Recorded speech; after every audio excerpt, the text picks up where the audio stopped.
sajian kami di awal 2009 ini sebuah perbincangan seputar adat dan Keminangkabauan diramu oleh Angku Yus Datuk Perpatian dengan judul Diskusi Adat. Dalam karakter seorang mahasiswi yang mewakili aspirasi Angkatan Muda Minang, kritis, ilmiah, lugas dan sedikit karengkal, berhadapan dengan sosok pemangku adat seni klasik yang bijak. Anda akan melihat pertarungan hitam putih antara dua generasi berbeda posisi untuk satu sasaran tembak. Seru, asyik dan perlu untuk disimak. Sebagai kemenangan, Nani Syamsu, dan sebagai nama Yus Datuk Perpatian. Selamat mengikuti.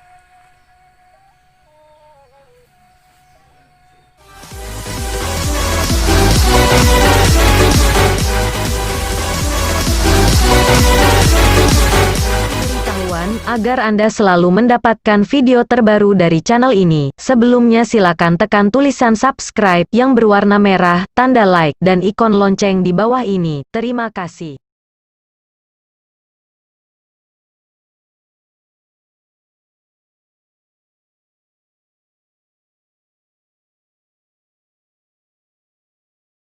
Jadi murid melawan guru memang? Iya. Ndak kualat tuh, Mak? Ndak ada istilah kualat di Minangkabau. Buliah melawan guru, jepituah melawan mamak je kebenaran. Artinya menyanggah dengan argumentasi. Buliah. Kalau begitu, ambo buliah melawan Datuk Perpatian? Dari pagi lah melawan panjang. Kalau di Jawa kalian kok lah mati sabalah dek kualat kok. Syukurlah ambo dilahirkan di Minangkabau, Mak. Aku dalilnya der. Apa tuh, Mak? Ada sebidang tanah di Madinah nan berasal dari pampasan perang Mulia Umar bin Khattab. Sahabat Nabi itu menghibahkannya ke masyarakat negeri Khaybar untuk dimiliki secara kolektif. Sampai kini keberadaan tanah itu masih utuh sesuai dengan wasiat nan punya dahulunya. Itulah yang disebut dengan harta musabalah. Dan kianlah dikiaskan harta pusaka tinggi di Minangkabau. Tentu balang pendapat ulama di Minangkabau kok, Mak? Enggak. Perdebatan panjang itu dimenangkan oleh Inya DR, kemudian pendapat beliau disokong hampir seluruh ulama Minangkabau sampai kini. Kalau ambo iya sependapat Joseh Ahmad Khatib tuh, Mak. Boleh-boleh saja. Tapi ijma ulama adalah satu di antara ampek sandaran hukum di samping Quran, hadis dan qiyas. Kamu kan pasti tahu itu. Islam melarang umatnya taklid. Dan agama bukan milik alim ulama. Tapi hadis takkan pernah turun lagi untuk mematahkan putusan ulama Minangkabau, kecuali ada ijma baru.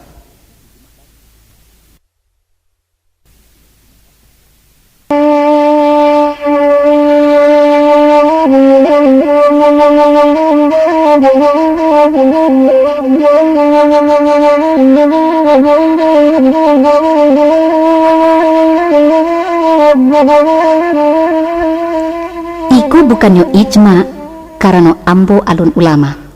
Ambo melihat masalahnya alun selesai, Mak. Dan ambo punya ide mencarikan solusinya. Oh, hebat kemenakan. Terserah Mama mengatakannya hebat atau bukan. Acuh Mama dangai di awak tuh. Pituah Mama ambo pakaikan, yaitu kalau sasek di ujung jalan, kembali ke pangka jalan. Nah, pangkanya? Pangkanya faraid.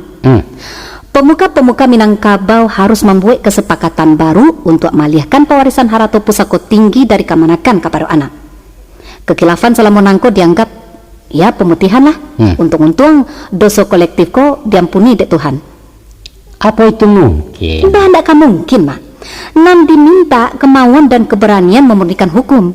Kalau tidak, iya bondo-bondo lah orang Minangkabau masuk neraka. Rancak. Baku rancak kecil, Mama. Suatu terobosan baru yang mesti dipertimbangkan. Kini kok zaman reformasi, Mak. Iya. Sadonyo harus dikembalikan ke posisi nan adil dan bertanggung jawab.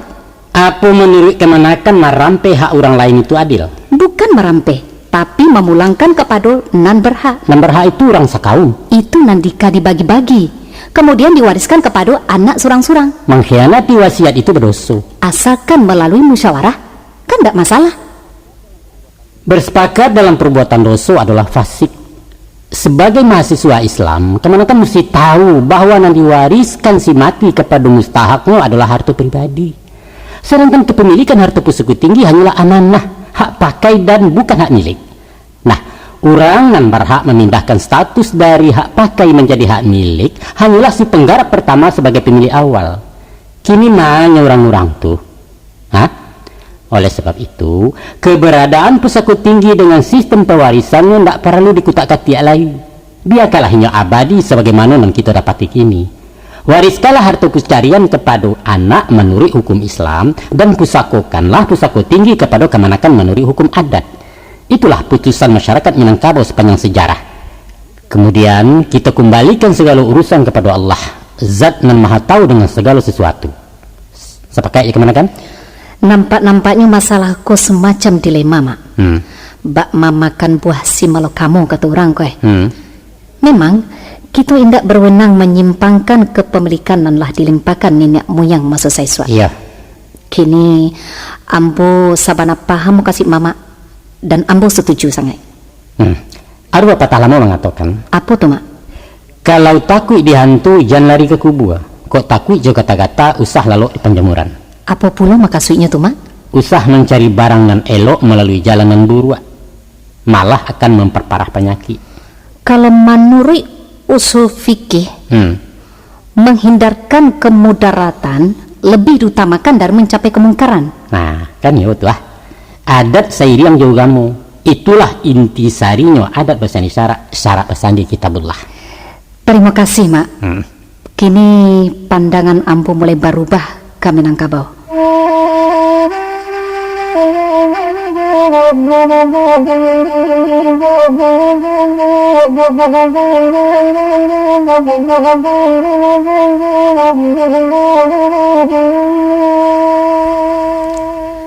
Mak Datua, Iya.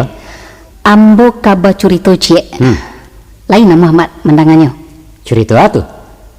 Curito membuat malu, tapi menggalak. Hebat tuh. Sabananya bukan malu itu yang menjadi masalah, Mak. Atau sakit dicubit anduang sampai di rumah. Tapi sampai kini ambo yang tidak mengerti itu, Mak. Apa sebabnya ambo dianggap melanggar adat? Rasanya ambo tidak masalah. Bah kisahnya. Macam itu, Mama. Nah, Tapi beko tolong berikan keterangan tentang gulai misterius tuh. ya didengarlah dulu. Jadilah. Waktu ambo masih SD, Iya. ambo menurut Juan Duang pai barale. Sesudah bersalam-salam dek mama aku namanya. Iya. Kami makan. Iya. Hidangannya cara makan beradat. Jambanyo tahu lah, Mak, sepanjang rumah. Iya. Gulainya bermacam ragam. Sambaran ketik-ketik itu sebalik hidangan. Bisa Mak bayangkan tuh nan agak kasar-kasar ke. Letak di tengah-tengah. Tengah ya. Tapi ada beberapa buah rajo gulai. Terletak paling di tengah. Itu namanya kepala jamban. Oh, kepala jamba ya. Itu sarupuanu ke mama goreng ikan saiko bule. Yo. Tuko randang sagadang jumpuruang. Iya. Tuko ayam sabala gadang tuang. Yo. Kan dek rasu kalama. Rasu dia mak gua. Mancaliak lawak batabuah bawang tu mak. Ambo cokok lah punggung ikan kali kepala jamba tadi itu dek mama. Capek tangan ambo di toko dia doang. Dek orang habis maduk sebalik galak bagumam. Oh ndeh mak, iyo mana ndak tanggung malunya mboro mak. Malu ya. Menjadi tontonan orang banyak, bayanglah dek mak. Iya. Sehingga nasi sapiriang tu ambo tinggalkan pai keluar. Yo mangga pulu barang talarang tuh kemanakan kaca. Untung lagi sedang anak. Aku lah segadang kini ku pasti kada pe masalah. Apa salah ambo mak? Salah kemanakan namanya mama cah buek. Muka suitnya? Malangga etika dan sangat dijunjung tinggi di tanah Baradeka. Nan menjadi persoalan kini bukannya substansi hukumnya mak, tapi latar belakang dari suatu simbol adat. Apa bana makna kepala jamba nan dianggap sakral bagi masyarakat Minangkabau? Indak bertanya pakaian doang apa sebab nak boleh. Usahakan bertanya lagi. Sepanjang jalan pinggang ambo ko abi kena cubi. Di rumah indak lu tanya. Batanyo lagi ke mama. Malah batambahkan berang ambo le mak. Batanyo lo ke papa. Jawabnya lain kali jangan pai-pai juga barale. Iya. Batanyo pula ke om. Katanya indak boleh di sintu-sintu kapal jambatu. Cilaku awak. Mama dapat malu kalau kemanakannya kurang ajar di rumah orang. Waktu ambo tanyakan kurang ajar baa. beliau malah mariak gadang. Ndak boleh bapantang dalam adai. Ndak boleh.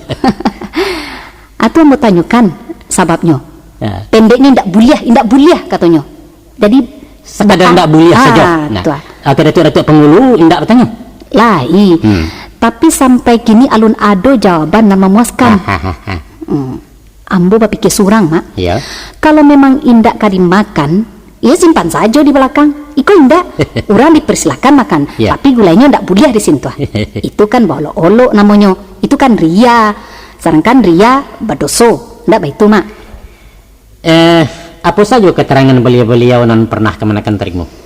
Pokoknya sekadar indak boleh. Ndak boleh. Waktu ambo sasakan alasannya, ya malah beliau emosi. Kok ndak kabar ada? Antilah gitu. Banyak bana selidiknya serupa tanyu jasa gitu. Aduh jo nak menjawab nan agak duna Iyalah macam itu ada dari saisu. Amalkan sajalah kalau ndak kesalame awak.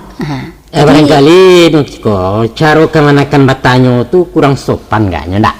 Kurang sopan ba aju le, Mak. Ambo rasa kalau tiok tanyo disikapi dengan enteng apalagi sinis, ya kami anak-anak muda kan akan antipati jadi Minangkabau. Jawaban yang kami butuhkan bukannya jawaban yang dogmatis, Mak, tapi argumen yang logis, yang wajar dan masuk akal. Kalau ambo katakan samba gadang tu sebagai cadangan, masuk akal ndak kira-kira? Cadangan tidak mesti dipatotonkan kan? Tanamo stok barang letaknya di gudang, bukan di etalase toko. Nak tahu juga maknanya? Tadi Mama kan berjanji untuk memberikan jawaban. Baiklah. Dari awal Mama katakan bahwa orang awak menyatakan sesuatu tidak secara terbuka. Tindak tembak tupai transparan belak-belakan. Tapi kalimatnya kata bersayap lakunya je simbol-simbol punya makna yang tersembunyi. Dikatakan orang juga itu adalah kata-kata klise. Carilah klise nak kati foto kowe. Kalau dicetak nan putih jadi hitam dan hitam jadi putih. Iya. Deinyo tasua itulah mangko ndak sada orang bisa mencari. Tapi tentang masalah kapal tentang masalah kapal jamba tadi. Kalau dibaca nanti sure atau nanti calia ujungnya saja, memang akan timbul kesan sebagai memparago, membangga atau ria. Tapi pasti ndak itu mengkasunya diperbuat doh. Karena Minangkabau menjunjung tinggi nilai-nilai moral. Sebenarnya ada 2-3 pesan yang ingin disampaikan dek lambang kepala jamba tadi. Apa sih pesan itu, Mak? Yang pertama, sesudah beberapa hari berale, datanglah saatnya mencancang samba gadang. Dihidangkan untuk dimakan, bukan lagi untuk dicalik-calik.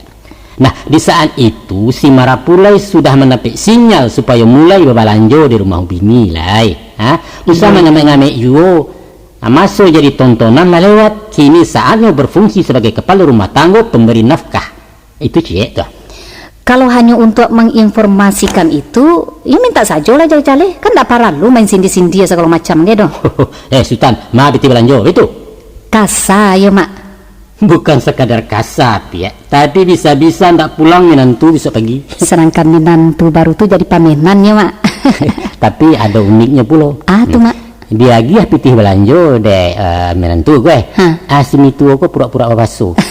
Pulau dek gindo gue macam-macam saya.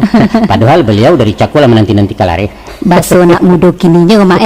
Ogah tapi butuh. Iya, itulah nan orang awak. Dan sinan pulo lah letak seninya cangkah kait bepabisan. Itu yang pertama tuh. Tafsiran lain dari kepala jamba yaitu gulai-gulai gadang tadi letaknya bajaraan, ditonton alun dimakan ledah. Itu diumpamakan kepada anak daro Jumarapulai. Nan sehari barale itu dipandang-pandang dan saling memandang. Jadi tidak sembarang talata sih kiranya dia dan alun untuk dimakan ledah. Iya. Artinya bersabar dulu sementara. Walaupun halal menurut syarat, tapi alun boleh manga-manga ledah. Tunggulah kan kesulitan juga kalau makan beko. Apa mbak menakan kesana? Iya. Baik itu aluinya mainnya ya, Mama. Itulah etika, itulah tata krama menunjukkan orang babudi. Setiap sesuatu itu ada aturan main dan mesti dipatuhi. Iya, paham Ambo, Mak. Kalau tahu jauh masuk kepada jamba, barulah awak menjadi anak Minang.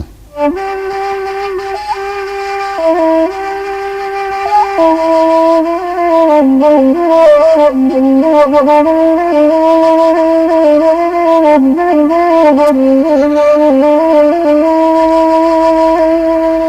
Mak Datuk. Ya, Sebenarnya banyak lainan kamu tanyakan. Lai jo boleh, Mak. tanyalah, alay. Iko, Mak. Ada pepatah mengatakan walaupun harimau dalam parwi, kambiang juola keluakan. Atau balai? Balain di dalam, balain di luar. Atau tidak satu kata dengan perbuatan. Bukankah itu namanya munafik? Bukan. Nan dimungkasi je pepatah tadi ialah bagaimanapun manggalagaknya rasa dendam kepada seseorang, usah membayang di paroman. Tetap ramah, seakan-akan tidak ada persoalan.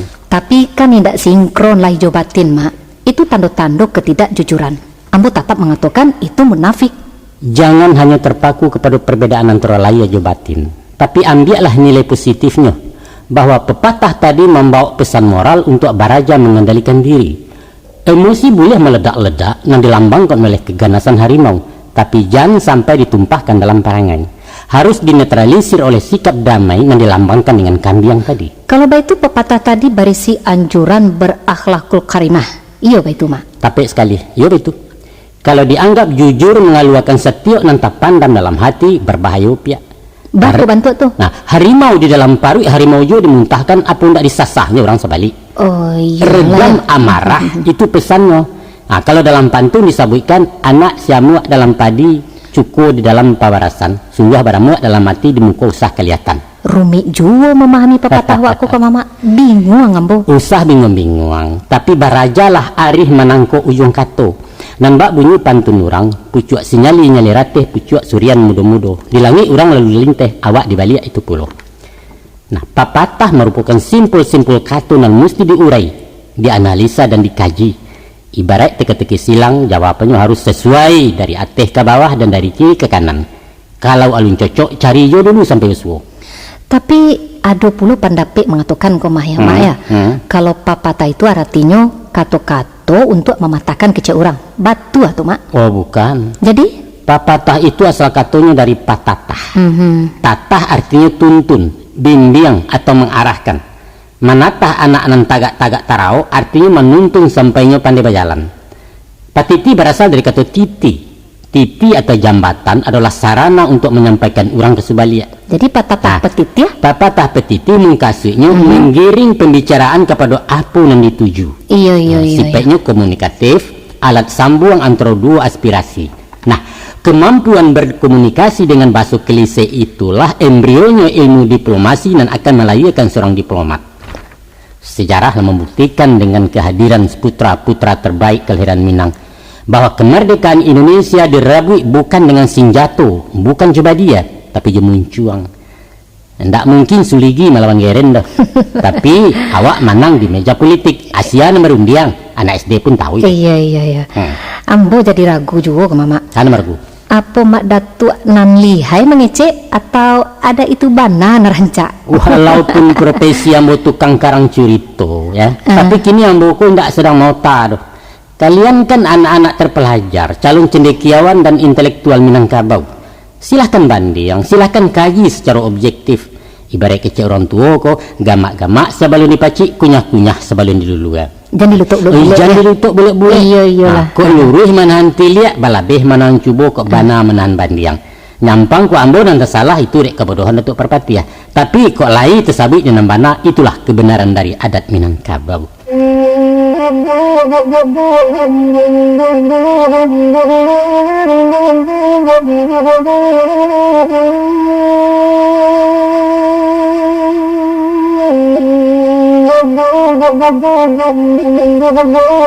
Dunia peradaban di barat maupun di timur dari Saisuk sampai kini memakai sistem kekerabatan patrilineal. Iya. Artinya menghitung garis keturunan dari nasab kebapaan. Betul. Hanya etnis Minangkabau dan beberapa suku bangsa terbelakang saja yang menganut sistem matrilineal atau keturunan melalui jalur keibuan. Betul kan, Mak? Betul. Artinya peradaban Minangkabau lebih rendah dari orang lain. Bukan jaminan jumlah nan banyak lebih banyak dari jumlah nan seketek. Tapi terjadi penyimpangan budaya nan sangat menyolok kan, Mak? Justru di sinilah letak kelebihan orang Minangkabau. Mungkin kekurangan, Mak. Sebenarnya sistem kekerabatan matrilineal dianggap sebagai budaya tertua di dunia. Secara alamiah, seorang anak lebih dekat dan akrab dengan ibunya daripada je bapak. Betul. Sejak zaman manusia gua sampai di era global kini nangko, peran ibu lebih dominan mengawal si anak sampai dewasa dibanding sang bapak. Jadi, kebudayaan Minangkabau lebih murni dan natural. Kalau baik itu kultur orang Minangkabau itu statis, tidak pernah beranjak dari titik awal. Sedangkan orang lah bergerak maju. Apa itu salah? Tidak salah, tapi menyalahi peradaban. Apa dengan basuku kepada ibu menyebabkan orang Minangkabau itu dianggap tidak beradab dan terisolir dari dunia pergaulan? Buktinya indah kan? Memang indah. Nah, untuk apa dipersoalkan? Tapi kan menyimpang dari ajaran Islam. Tolong tunjukkan satu dalil bahwa materinya itu haram. Bukan persoalan halal atau haram, Mak, tapi martabat manusia. Iko khusus urusan dunia kemanakan? Rasulullah mengatakan antum a'lamu bidunyarikum, kamu lebih tahu dengan duniamu. Artinya manusia dibebaskan membuat apa saja yang menurut mereka elok, selama tidak bertentangan dengan syariat. Tapi Islam mengisyaratkan memakai sistem patrilineal. Buktinya? Manusia dikatakan Bani Adam, keturunan dari Adam. Kalau kemanakan ambo katakan keturunan Siti Hawa tersinggung tak? Tidak, tapi kurang total, sebab Hawa berasal dari Adam. Adam berasal dari tanah. Apa sebab tidak dikatakan saja bani tanah? Sebab tanah bukan manusia. Populer dikatakan Muhammad bin Abdullah. Dan bukan bin Aminah. Tapi Isa dikatakan Ibnu Maryam. Sebab Isa indah bapak-bapak. Jadi apa arti bin itu sebenarnya? Bin dimaksudkan sebagai klaim atau pengakuan bahwa si anak adalah keturunan dari nama di belakang bin itu. Kalau baik itu, klaim ibu jauh lebih akurat dari bapak. Sebab seorang bayi dan lahir pasti anak ibunya, tapi alun tentu anak bapaknya. Badai baik itu, Mak. 9 bulan lamanya orang menyaksikan si ibu hamil. Siapa merani membantah kalau anak yang keluar dari rahimnya bukan anak kandungnya. Sedangkan si suami terpaksa membuat pengakuan sebab alun tentu bayi yang dilahirkan istrinya adalah anaknya secara biologis. Mungkin saja hasil perselingkuhan dengan laki-laki lain, ya kan? Ibu tidak berhak menjadi wali. Wali apa? Wali kelas atau wali negari? Mau kasih ambo wali dalam Islam. Adat tidak pernah membantah soal perwalian. Buktinya dalam banyak hal Mama bertindak sebagai wali dari kemanakannya. Terbatas pada soal-soal duniawi, bukan dalam nikah kawin. Ketahuilah kemanakan. Apa tuh, Mak? Merujuk kepada kedudukan perempuan dalam Islam adalah sangat-sangat terpuji kalau orang Minangkabau menganut matrilineal sebagai wujud penghormatan kepada ibu. Banyak hadis yang memperkuat itu. Antara lain, syurga di bawah telapak kaki ibu, bukan bawah telapak kaki ayah. Pernah seorang sahabat bertanya ke Nabi, "Ya Rasulullah, selain dari Allah dan Rasul, siapakah lagi yang pantas kemuliakan ya Rasulullah?" Spontan Nabi menjawab, "Ummuka, ibumu." Lantas orang itu bertanya sekali lagi. Dijawab juga beliau dengan ummuka sampai 3 kali. Barulah di pertanyaan yang keempat Rasulullah menjawab dengan abuka, bapakmu. Artinya apa? Ibu dan bapak berbanding 3 lawan 1. Apa tidak pantas kalau kita berbangsa kepada ibu? Iya, kalau dalam masalah itu memang. Iko argumen ambo secara matematika lah. Kalaulah diumpamakan hubungan suami istri itu sebagai perkongsian tani, maka hak istri jauh lebih gadang dari suami. Nah, coba hitung. Bibit banyak sama banyak. Paham kan kemanakan ke si ambo? Paham. Nah, sudah itu sawah punya si istri, yaitu rahim. Dan menggarap sampai panen juga istri. Artinya si jabang bayi digadangkan dalam kandungan sampai dilahirkan. Betul. Nah, dalam babagi hasil, pastilah padi si istri 3 kali padi si suami. Itu baru adil. Tapi nama masuk pupuk dari luar kan pihak suami kan, Mak? Betul. Asal jangan lupa bahwa indah ada ibu hamil dan keguguran karena indah dapat nafkah dari suaminya. Bagati. Memang iyo. Batu, Mak. Heran. Seharusnya kemanakan sebagai wanita Minang tersanjung dengan sistem matrilineal. Calialah penderitaan padusi sepanjang sejarah, ya, memilukan dan memalukan. Semenjak zaman jahiliyah sampai ke zaman TKW nasibnya alun berubah. Aduh jo cie yudua inde indua nama kuasa, tapi bukan kaumnya yang diperjuangkan malah parik suaminya yang diperbunci. Ya, nasib amai-amai dan. Tapi di Minangkabau kemenakan, tidak perlu demonstrasi menuntut persamaan hak, tidak perlu memperjuangkan emansipasi atau gender segala macam. Sadonya lah kami barikan, tak perlu diminta. Berbahagialah kalian dilahirkan di Minangkabau tanah beradat.